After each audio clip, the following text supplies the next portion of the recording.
আসসালামু আলাইকুম। শুরু করছি নিজের সম্পর্কে। আমি আমার ইউটিউব চ্যানেল আসতে হচ্ছে ২০১৪ সাল থেকে। আমি মাঝে, মাঝে দেখি এটা। অথচ আমার ইউটিউবে কোনো কিছুই নাই। ভিডিও নাই, কিচ্ছু নাই, শর্টস নাই। আমার পরে যারা ইউটিউবে কাজ করছে কিংবা যারা টেকনোলজি নিয়ে কাজ করেছে, যারা টেকনোলজিক্যালি নিজেকে ইমপ্রুভ করার চেষ্টা করেছে, সবাই আজকে কোটি, কোটি টাকা ইনকাম করেছে। অথচ আমরা যারা অজ্ঞর মতো সবকিছু জেনেও আমরা দেখবেন চুপচাপ বসে আছি। এই ২০২৬ সালে এসেও আমাকে আফসোস করতে হয় যে আমার ইউটিউবের চ্যানেলে অন্তত ১,০০০ ভিডিও নেই। আমি ধরেন যদি ১৪ সাল থেকে প্রত্যেক সপ্তাহে বা যদি মাসে ২-৩ টা করে ভিডিও দিতাম বা ১ টা করে ভিডিও দিতাম, তাহলেও আজকে আমার ভিডিওর সংখ্যা প্রায় ১,০০০ ছাড়িয়ে যেত। তাহলে আমার ভিডিও যাই বলি না কেন তা ভিউ হতই। এখন ইউটিউব, ফেসবুক এবং সোশ্যাল মিডিয়া এমনভাবে এটাকে অ্যাটাচ হয়ে গেছে মানুষ আপনি যেটাই বলেন সেটাই দেখবেই। তাই আমি ২০৩০ সালে এই আফসোস আর করতে চাই না যে আমার ইউটিউবে আ মো মনিটাইজেশন নাই বা ইউটিউবে আমার আ আ সাবস্ক্রাইবার নাই। এগুলো কোনো আফসোসের বিষয় না। আমি দেখতে চাই ২০৩০ সালে গিয়ে আমার ইউটিউবে আমি ভিডিও আপলোড করব ১,০০০। এখন ৪ বছর আছে মোটামুটি। ৪ বছরে ১২০০-১৪০০ মতো ডেজ পাবো। অর্থাৎ ১৪০০ ডেজ পাইলেও আমি ধরেন একটা করে ভিডিও দিতে হবে দিনে। তারপর আমার ১,০০০ ভিডিও আপলোডের একটা টার্গেট থাকবে আগামী ৪ বছর পরে। যেন আমি ২০৩০ সালে গিয়ে বলতে পারি যে আমার ভিডিওতে বা আমার ইউটিউব চ্যানেলে ১,০০০ ভিডিও আছে। ভিডিওর কিন্তু টপিকের সারা বিশ্বে কোনো অভাব নেই। যেকোনো ভিডিওর উপর টপিক বানায় অন্তত ৫-৭ মিনিট কথা বলে লেকচার দিয়ে এগুলোকে ইউটিউবে ছাড়া যায়। খুব বেশি কাজও না। দেখবেন যে অনেক চ্যালেঞ্জ আছে। অনেক বেশি ভিডিও আ এডিটিং এর দরকার হয় না। অনেক কিছু দিতেও হয় না। জাস্ট খালি বকবক করতে হবে আর ইউটিউবে এই ভিডিওটা আপলোড করতে হবে। তো আমিও টার্গেট নিয়েছি যে আগামী মোটামুটি ৪ বছর আমি যেন অনেক, অনেক ভিডিও দিতে পারি। আমি ২ টা চ্যানেল চালাই। একটা হচ্ছে আমার নিজস্ব চ্যানেল যেটা ২০১৪ সাল থেকে অ্যাক্টিভ। বাট কোনো ২০১৪ সাল থেকে অ্যাক্টিভ। কিন্তু এর কোনো বেনিফিট নাই। কোনো কিচ্ছু এর ইমপ্রুভমেন্ট নাই। কিচ্ছু নাই একেবারে। একদম ফ্রেশ হয়ে আছে। যেমন কুমারীর মতো হয়ে আছে। তাহলে এই টার্গেট ফিল আপ করতে আমি বিভিন্ন টপিকসে কথা বলব। এখন আমি যে টপিকসেই বলি ধরেন দেশীয় টপিকস আছে, ইন্টারন্যাশনাল টপিকস আছে। যেহেতু আমি একটা গভর্নমেন্ট জব করি অতএব আমাকে টপিকসগুলো মানে উম আমার যেন চাকরির হার্মফুল না হয়। আ চাকরির কোনো নিয়মকানুন যেন ব্যত্যয় না হয়। এই ব্যত্যয় না ঘটিয়েও আমার হাজার, হাজার টপিকস আমি কথা বলতে পারবো। যেমন ধরেন ইন্টারন্যাশনাল অনেক টপিকস আছে। যেমন ধরেন মিস্টার বিস্ট আছে একজন। মিস্টার বিস্টের উপর তো ভিডিও বানানো তো ৮-১০ টা ভিডিও বানানো যাবে।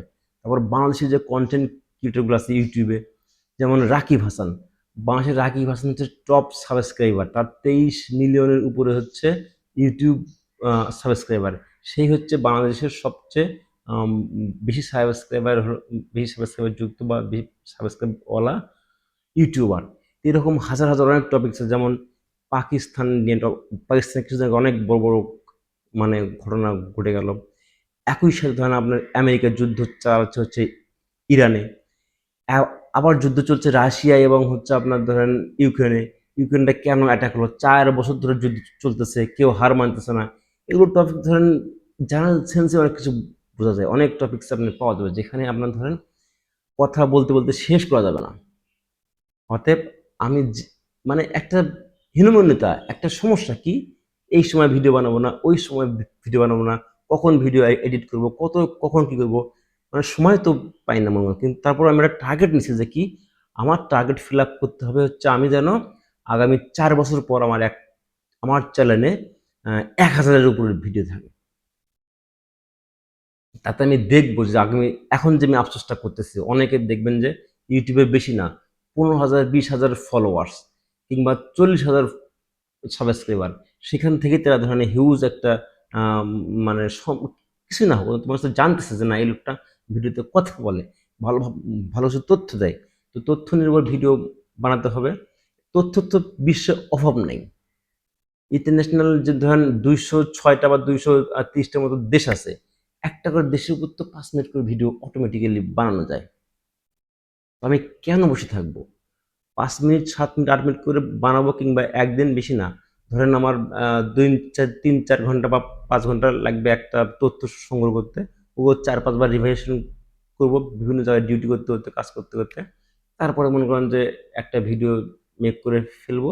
ভিডিও মেক করে সেখানে আবার দেখেন যে আমার কিছুটা একটু এডিট জাস্ট কি যেটা হচ্ছে ধরেন আমার ওই যে কি বলে এটাকে নয়েজ রিডিউস করা, দু একটা কথা এদিক ওদিক হয়ে গেলে সেইটাকে কাট করে দেওয়া, দু একটা ছবি অ্যাড করে অ্যানিমেশন দেওয়া, কিংবা এইরকম ছোট ছোট ভিডিওগুলো এডিটিং করতে হয়।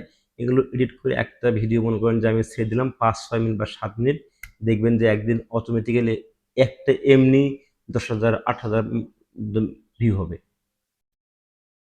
দেখা যাক কি হয়। আমি যদি এটা করতে পারি আপনিও করতে পারবেন। আমি হয়তো সারাদিন ডিউটি এবং বিভিন্ন মানসিক প্রেশার নিয়ে চাকরি করার পর যদি আমি এই ভিডিওটা তৈরি করতে পারি, তাহলে আপনি কেন পারবেন না? অতএব গত মানে ২০০০ সালের এই শতাব্দীতে ধরেন যে যতগুলো বিলিয়নিয়ার আছে, মানে যতগুলো বিলিয়নিয়ার বলেন বা টপ বিলিয়নিয়ার শীর্ষ ১০ এর সবাই দেখবেন যে টেকনোলজি বেসড ব্যবসা।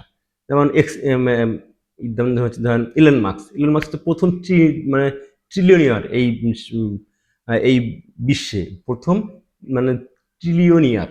বিলিয়নিয়ার তো শেষ। তার ব্যবসা কি? সব টেকনোলজিক্যালি মানে টেকনোলজি। মানে যেমন তার ইলেকট্রিক কার আছে। তারপর হচ্ছে এক্স এ এ কি বলে ওটাকে? যেটা আপনার মহাকাশে পাঠায়। এরকম হাজার হাজার তার টপিকস আছে কথা বলার। তো আমি তো ভাই ক্যাপাবল কথা বলতে। তো সমস্যা কোথায়? ২-৪ টা ভিডিও করব। পরবর্তী ভিডিওতে আমি আরো বিষয় নিয়ে কথা বলব। ধন্যবাদ। আমি প্রত্যেকদিন ভিডিও দেবই আমার এই চ্যানেলে। আপনার ধরুন হচ্ছে যে কবিতাও আমি দেই শর্টস হিসেবে। যদি আপনাদের ভালো লাগে আমার কথাগুলো, প্লিজ সাবস্ক্রাইব করবেন, আমার পাশে থাকবেন। তাহলে আমিও আপনার পাশে থাকতে পারবো। আমিও এরকম যারা আ কথা বলবে ভিডিওতে মানে ভিডিও দেবে, দেবে, তাদের আমি সাবস্ক্রাইব করব। এতে কোনো সমস্যা নেই কারো। অতএব আমার কথাগুলো যদি আপনার ভালো লাগে, প্লিজ একটা সাবস্ক্রাইব দিয়ে আমার পাশে থাকবেন। আসসালামু আলাইকুম।